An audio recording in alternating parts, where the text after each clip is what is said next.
tema firman Tuhan hari ini, belajar untuk selalu bersyukur. Sahabat doa yang saya kasihi dalam Tuhan, saya benar-benar sepanjang hari kemarin merasakan anugerah Tuhan yang besar. Saya bukan orang yang sangat mampu di dalam teknologi, tapi Tuhan berkati ini semua. Lihat flyer-flyer yang indah, saudara lihat bagaimana media-media sosial yang begitu rapi. Saudara lihat bagaimana brosur brosur yang begitu indah. Semua saya percaya karena Tuhan yang telah membawa sahabat-sahabat doa jadi relawan. Pak Fu, saya ingin melayani ini. Pak Fu, saya bisa membantu ini. Pak Fu, kasihkan ke saya bantu untuk kerjakan ini. Saya melihat api yang berkobar-kobar, yang begitu panas menyala di hati setiap anak-anak Tuhan. Termasuk hari ini yang doa, yang pelayanan, terima kasih semuanya. Semua begitu bersemangat, begitu indah doanya, begitu tulus. Tuhan berkati kita semua. Nah, saya bukan hanya menyiapkan khotbah belajar untuk selalu bersyukur. Saya sendiri terus mengalami anugerah Tuhan yang besar. Saya belajar untuk terus bersyukur, selalu bersyukur. Saya bagikan kita Filipi pasal 4 ayat 12. Aku tahu apa itu kekurangan, dan aku tahu apa itu kelimpahan. Dalam segala hal, dan dalam segala perkara, tidak ada sesuatu yang merupakan rahasia bagiku, baik dalam hal kenyang maupun dalam hal kelaparan, baik dalam hal kelimpahan maupun dalam hal kekurangan. Sahabat yang terkasih dalam Tuhan, kita lihat bersama-sama bahwa kehidupan seorang anak Tuhan sebenarnya itu bisa kelihatan kok. Dia puas apa tidak puas terhadap pemeliharaan Tuhan. Bagaimana melihat dia puas apa tidak puas pemeliharaan Tuhan? Ya, kita lihat kehidupan seorang anak Tuhan. Yaitu meskipun telah mengecap, merasakan kebaikan Tuhan, mengalami pertolongan Tuhan secara ajaib, tetapi masih saja keluar dari mulutnya omelan, menggerutu, berkeluh kesah, bersungut-sungut. Bukan sebaliknya mengucap syukur. Udah diberkati, udah rasakan kebaikan Tuhan, udah dapatkan pertolongan ajaib, yang keluar dari mulut masih omelan, menggerutu, keluh kesah, persungutan. Nah, itulah hidup anak Tuhan yang sebenarnya dia bukan tidak puas sama hidupnya, dia tidak puas pemeliharaan Tuhan. Dia menolak pimpinan Tuhan. Gue gak mau Tuhan yang mimpin. Kalau Tuhan mimpin kayak begini, kurang, gak cukup. Biasa yang pimpin hidup saya. Saudara lihat di Taman Eden, Tuhan pelihara Adam dan Hawa dengan semua buah yang begitu banyak bisa dimakan. Saya mau tanya, berapa jumlah pohon yang menghasilkan buah di Taman Eden? Pasti nggak bisa jawab kan? Nggak tahu. Banyak jawabannya. Ada berapa jenis buah di Taman Eden? Banyak. Hanya satu buah, satu macam, nggak boleh dimakan. Tetapi Adam dan Hawa tetap nggak puas dengan semua yang begitu banyak. Masih mau yang satu itu. Nah, ini ciri kehidupan anak Tuhan yang sebenarnya bukan karena nggak puas kuliner, gitu ya, kalau pakai bahasa kuliner, nggak puas menikmati, masih pingin coba, enggak. Dari rasa tidak puas dirinya, sebenarnya itu terungkap dia nggak setuju dengan cara Tuhan pelihara. Dia mau Tuhan nurut dia, bukan dia nurut Tuhan. Kalau Tuhan baik, semua kasih dong. Kenapa ada satu buah gak dikasih? Saya gak seneng cara Tuhan pelihara. Saya gak seneng cara Tuhan kontrol. Biar saya yang mimpin diri saya. Saya gak mau Tuhan pimpin saya. Nah, ini Ini yang jadi persoalan. Kalau kita lihat bagaimana Paulus ya mengungkapkan, wah ini menjadi teladan yang luar biasa. Mengungkapkan pelayanannya yang begitu berkorban, begitu tulus untuk Tuhan. Sebuah ungkapan yang keras, prinsip yang teguh, sebuah perkataan yang tajam, sesuatu yang patut kita perhatikan dengan serius. Di dalam Filipi pasal 4 bagian ini, saudara akan melihat bagaimana Paulus berbicara tentang bantuan jemaat. Di ayat 12 dia berkata, aku tahu apa itu kekurangan. Aku tahu apa itu kelimpahan. Dalam segala hal dan dalam segala perkara tidak ada sesuatu yang merupakan rahasia bagiku. Baik dalam hal kenyang maupun dalam hal kelaparan. Baik dalam hal kelimpahan maupun dalam hal kekurangan.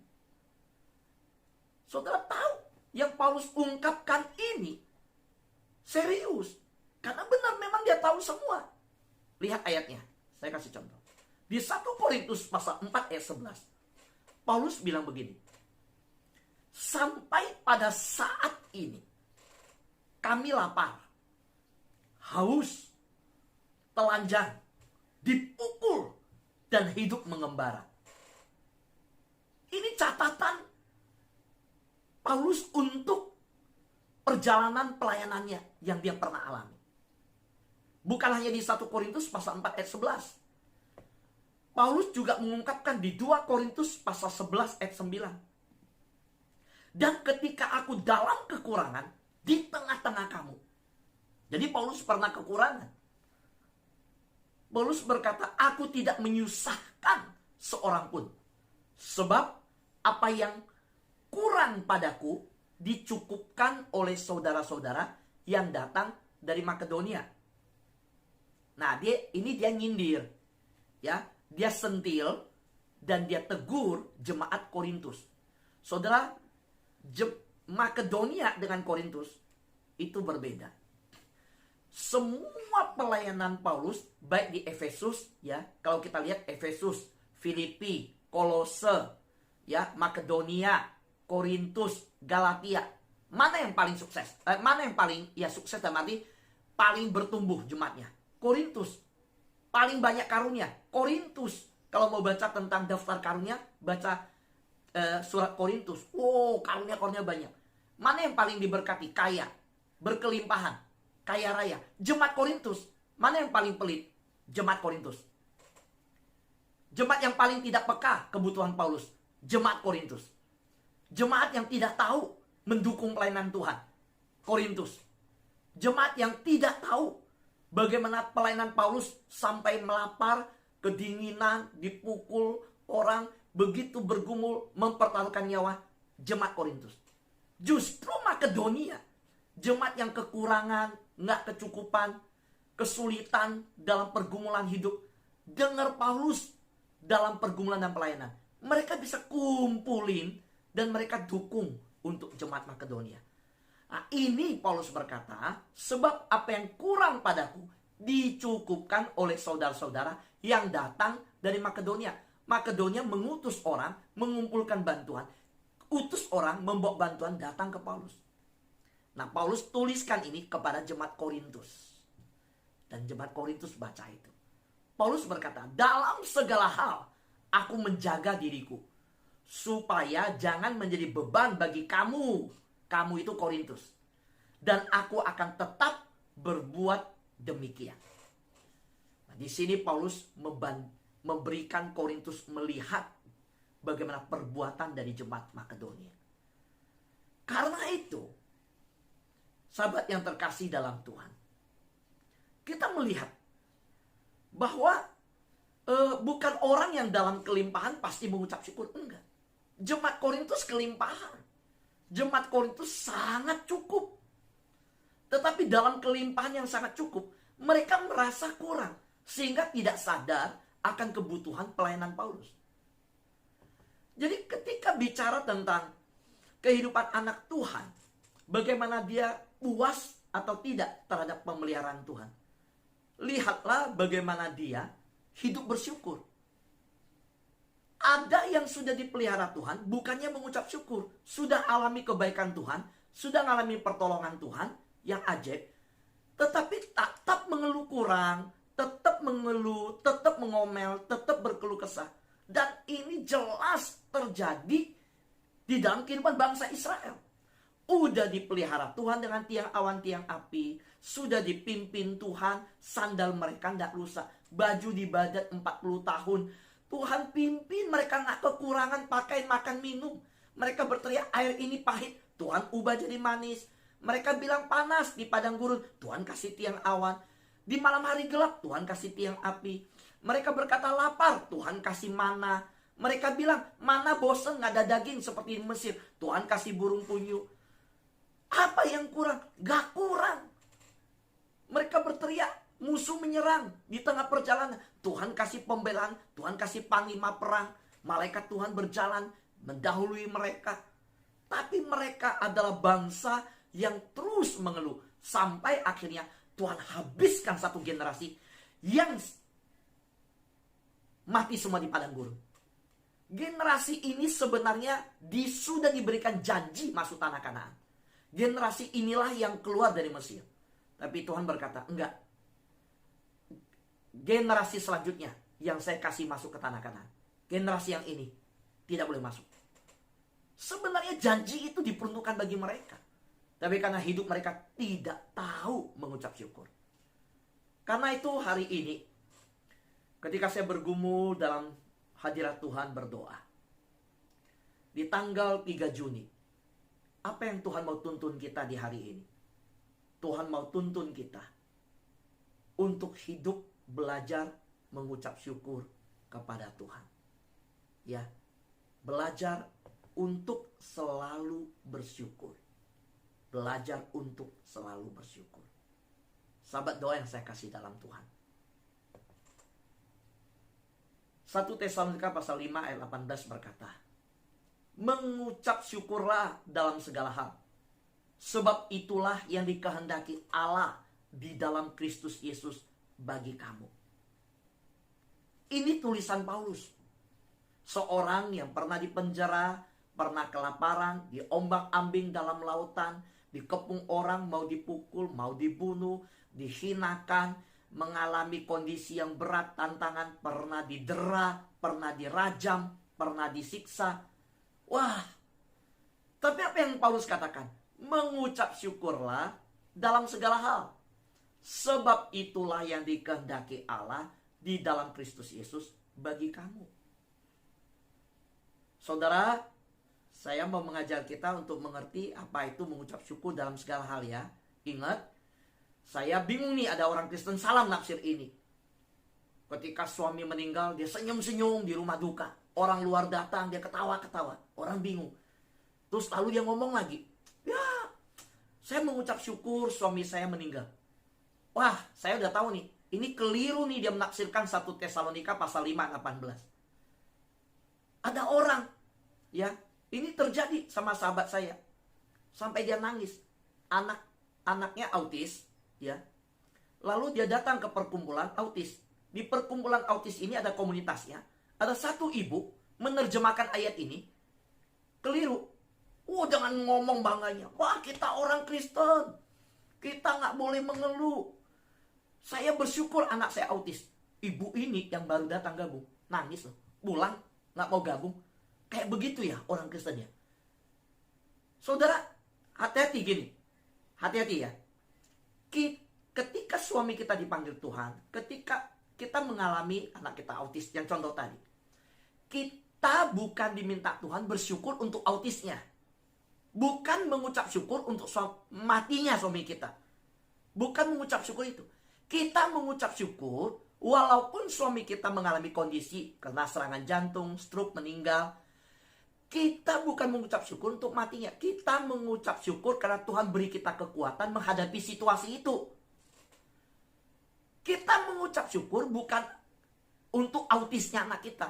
Saya bersyukur ya anak saya autis gitu. Bukan mengucap syukur anakku autis, bukan. Saya bersyukur di tengah kondisi anak saya autis, Tuhan kasih saya kekuatan untuk belajar sabar. Ya, saya tidak sanggup di tengah situasi rumah kebakaran. Jangan orang Kristen rumah kebakaran. Wah, 1 Tesalonika pasal 5 ayat 18. Mengucap syukurlah dalam segala hal. Dalam segala hal kan? Ini kan kebakaran. Orang, Pak maaf saya turut sedih. Turut nih, ini rumah saya bersyukur rumah saya kebakaran. Jangan bilang ya, pendeta Fu ngajarin. Saya nggak ngajarin begitu. Saya ajarin apa? Saya ajarkan bahwa di tengah situasi kejadian, musibah yang tidak kita inginkan kondisi, kita tidak mengucap syukur untuk keadaan itu, kondisi itu. Kita mengucap syukur di tengah kondisi itu. Tuhan memberi kita kekuatan, Tuhan mendampingi kita, Tuhan menyertai kita, Tuhan menolong kita menghadapi situasi itu. Tuhan memberi kekuatan menjalani situasi itu. Tuhan memberi pertolongan melalui situasi itu. Lambaikan tangan yang mengerti. Amin. Amin. Ya, haleluya. Saudara yang terkasih dalam Tuhan, saya capek dengar lihat anak Tuhan yang salah menafsirkan ini. Sampai kadang-kadang, aduh, muka saya malu lihatnya. Di rumah duka, suami baru meninggal, istri baru meninggal, anak baru meninggal, musibah terjadi, orang tua meninggal. Ketawa-ketawa, senang gini. Bahkan ketawa, bukan ketawanya loh, ngutip ayat ini yang saya jadi malunya. Firman Tuhan bilang mengucap syukur segala. Saya bersyukur papa saya mati. Saya kaget, ya ampun, saya malu dengarnya. Bukan begitu penafsirannya. Masa anak kita ini kita mengucap syukur? Oh, saya bersyukur anak saya autis. Anda, ya, ingat ya, hati-hati ya penafsirannya. Nah, saudara yang terkasih dalam Tuhan, saya merasakan bahwa ini yang terjadi, ya. Memang saya melihat kenyataan sering menunjukkan bahwa ketika anak Tuhan diperhadapkan pada situasi yang sulit, ada kesukaran, ada masalah, ada kekurangan, seringkali sulit mengucap syukur, ya. Nah, saya menyebut ada orang Kristen bersyarat. Apa namanya orang Kristen bersyarat? Kalau diberkati, kalau usaha lancar, kalau semua baik, kalau. Ada yang kalau pakai kata kalau, itu orang Kristen bersyarat. Dalam segala situasi keadaan, kita tetap bisa mengucap syukur. Karena kita tetap diberi kekuatan oleh Tuhan. Ya, kita bukan mengucap syukur dengan syarat-syarat yang ada. Ya. Nah, saya mau sampaikan bahwa inilah yang dikehendaki Tuhan. Kalau saudara tanya, Pak Fu, kalau gitu apa kehendak Tuhan? Pak Fu, kehendak Tuhan dalam hidup kita, di dalam hal menjalani hidup, kita ada kesulitan nih. Sekarang masa pandemi. Sekarang seperti di kota Kudus, begitu mengerikan kondisi. Ya, di Jawa Barat, begitu mengerikan pandemi yang ada. Bagaimana sebagai anak Tuhan hidup dalam situasi keadaan begitu? Saya benar-benar mengerti firman Tuhan ini diterapkan. Perhatikan. Inilah yang dikehendaki Tuhan. Di segala keadaan, baik atau tidak baik, dalam kelimpahan dan kekurangan, ada masalah atau semua berjalan dengan baik, kita harus bisa mengucap syukur. Inilah arti mengucap syukur dalam segala hal. Jadi balik lagi, ingat ayat ini. Jangan lupakan ayat ini, ya. Jangan lupakan ayat ini, ya. Jangan lupakan 1 Tesalonika pasal 5. Bagaimana mengucap syukur dalam segala hal? Bukan mengucap syukur untuk yang saya katakan itu. Oh, pasangan gue ini, anak saya begini, saya mengucap. Enggak, mengucap syukur karena di tengah situasi itu, kehendak Tuhan bagi kita adalah mengucap syukur dalam segala hal. Berarti situasi apapun, caranya, poinnya, fokusnya karena salib yang memberi kita kekuatan, surga yang menghibur kita. Ya, bukan untuk keduka, bukan untuk bencana itu. Kita syukuri bencana itu, bukan. Tetapi kita bersyukur karena di tengah situasi keadaan itu, surga tidak berdiam diri. Sukacita surga ada di hati kita. Sukacita surga, itulah pengharapan bagi jiwa. Kan begitu lagunya. Kita bersyukur. Nah, sahabat yang terkasih dalam Tuhan, kalau bertanya, apa kehendak Tuhan? Ini kehendak Tuhan. Kalau ada yang bilang, Pak Fu, saya belum tahu kehendak Tuhan dalam hidup saya. Sekarang hidupmu gimana? Oh, saya nggak tahu, Pak. Saya belum ada pekerjaan. Pak Fu, saya nggak tahu kehendak Tuhan. Anak saya masih online berat. Laptop ngadat lagi, Pak Fu. Aduh, Pak Fu, internet nggak lancar lagi. Pak Fu, kasihan anak saya belajar dari handphone kecil. Saya harus cicil laptop. Aduh Pak Fu, gimana ya, saya nggak tahu kehendak Tuhan apa. Saya bergumul, suami saya belum dapat kerjaan Pak Fu. Saya mau katakan, inilah kehendak Tuhan. Di dalam segala keadaan, baik tidak baik, dalam kelimpahan atau kekurangan, ada masalah atau semua berjalan dengan baik, kita harus bisa mengucap syukur. Nah, inilah arti mengucap syukur dalam segala hal. Nah, saya mau tutup dengan apa yang ditulis oleh Paulus.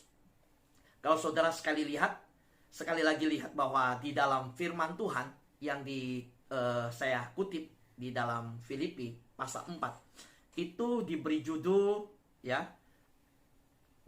terima kasih atas pemberian jemaat. Saudara nanti buka Alkitab, saudara lihat ya. Kalau saudara sedang ngikutin ini, buka Alkitab, lihat judulnya di ayat 10 di atasnya.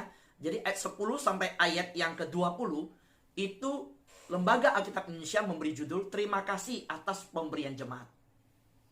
Itu. Intisari dari bagian itu, ya, Paulus berterima kasih kepada jemaat secara resmi atas pemberian mereka. Sekalipun Paulus tidak bergantung pada pemberian tersebut. Paulus bersuka cita karena pengorbanan semacam itu, ya, pengorbanan pemberian mereka, persembahan mereka, ya. Paulus bersuka cita karena pengorbanan semacam itu menyukakan hati Allah dan menguntungkan bagi si pemberinya. Nah, ini cara Paulus melihat berbeda. Ya. Orang melihat, wah, puji Tuhan. Wah, karena ada saya gereja bisa bangun. Karena ada saya gereja ini bisa berhasil. Karena ada saya gereja pelayanan ini bisa jalan. Enggak loh saudara. Saya lihat kejadian janda Sarfat, ya, di mana Elia yang ke Sarfat. Saya nggak bilang, puji Tuhan, untung ada janda Sarfat, maka Elia masih bisa hidup. Ada roti, ada anggur, ada minum. Enggak. Waktu sungai Kerit kering, Tuhan bilang, Elia pergilah ke Sarfat. Waktu sampai Sarfat, ada janda Sarfat. Yang roti tepungnya habis, dia bikin roti. Habis bikin itu, dia bilang, saya mati. Elia bilang, bikin buat saya dulu. Tak, mikir-mikir, gimana? Ini nggak tahu diri nih. Elia, ini apakah Elia nih nggak ngerti nih? Nggak kasihan lihat orang mati, suruh bikin buat kamu. Ini yang mati 2 orang nih. Saya udah janda, nggak punya suami sama anak. Kalau saya bikin buat kamu. Tapi Elia memakai prinsip, cari dahulu kerajaan Allah kebenarannya, lain akan ditambahkan. Kamu bikin buat saya dulu. Saudara, waktu dia bikin, wih, tepungnya habis-habis. Wah, Elia hiduplah. Lalu orang bilang, tuh lihat, untung ada janda Sarfat. Maaf ya, ketika saya pelajari firman Tuhan, saya berdoa di hadapan Tuhan. Bukan untung ada janda Sarfat. Untung Tuhan perintahkan Elia pergi ke Sarfat. Kalau Tuhan perintahkan Elia pergi ke tempat lain, janda Sarfat habis bikin itu, tetap mati. Tetap nggak ada tepung. Selesai. Saudara, perhatikan. Bukan untung ada janda Sarfat, tapi untung ada Elia. Janda Sarfat tetap hidup. Inilah yang kita mau katakan. Bukan karena kita yang memberkati, tapi karena Tuhan yang memberkati kita. Karena itu Paulus berkata, Paulus bersuka cita ketika jemaat Makedonia memberi, dan dia ungkapkan sebagai contoh untuk Korintus. Yang kelebihan, yang kaya, yang segala macam, tapi beda sikapnya dengan Makedonia. Dan Paulus menulis kepada jemaat Korintus memakai contoh Makedonia. Paulus berkata, saya mengucap syukur juga untuk pemberian dari Makedonia. Memang kamu juga ada memberi. Nah, dan Paulus berkata, aku bersyukur bukan karena kamu beri. Enggak, aku bersyukur karena Tuhan yang bekerja di dalam kamu. Dan aku bersyukur apa yang kamu beri itu menguntungkan kamu. Dan disinilah kita tahu apa yang Yesus ajarkan. Apa yang ditabur, itu yang dituai. Amin. Tuhan berkati kita semua.